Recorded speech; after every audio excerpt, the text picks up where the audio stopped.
Peggy 16.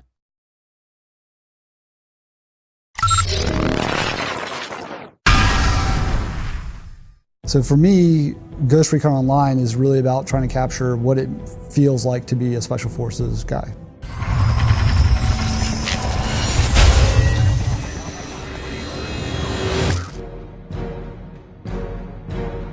For Ghost Recon Online, we set out from the get-go to create a game that focuses on team play. And when I say focuses on team play, we as designers focus on making team play easy. So the goal we have in Ghost Recon Online is that it's easier and more beneficial to play as a team than it is to play as a lone wolf.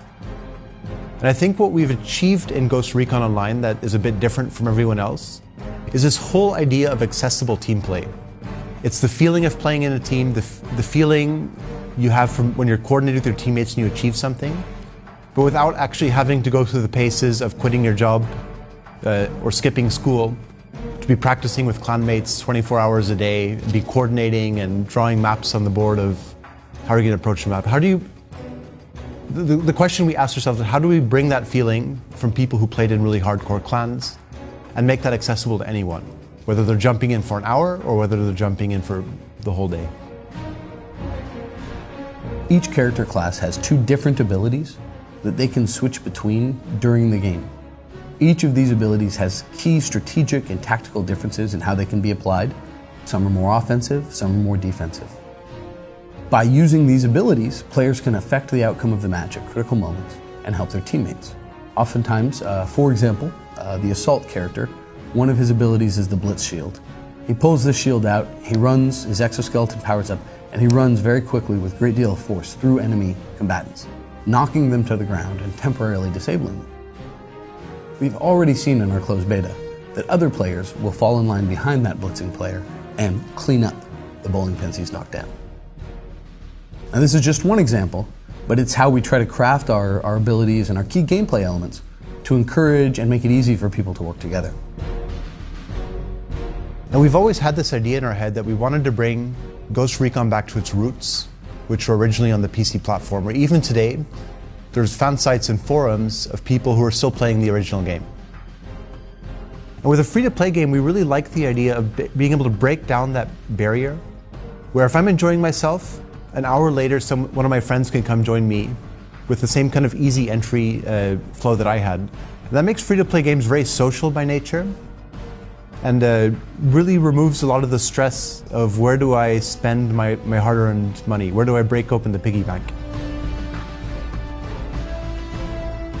I know I've been making games for years for different platforms, but I myself, at my heart, I am a PC gamer. You know, playing Descent and Quake in the old days.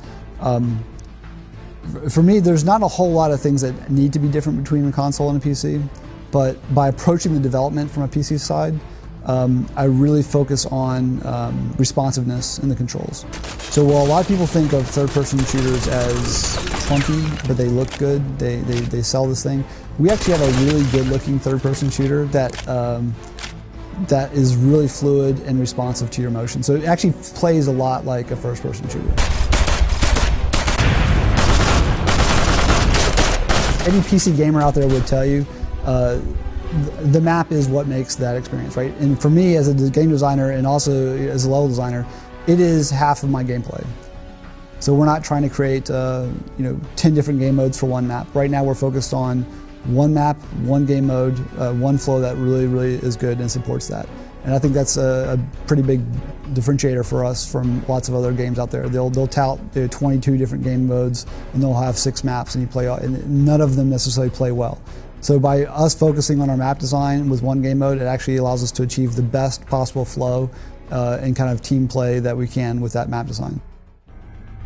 From the quality of the controls, the quality of the assets, your characters in Ghost Recon Online, we want to build that high quality experience, an experience that doesn't feel like a free-to-play game, that just feels like a game.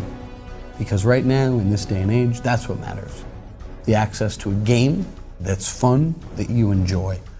Labels aside, that's what we're here to do, is create a game. Quality, engaging, fun experience you want to come back to.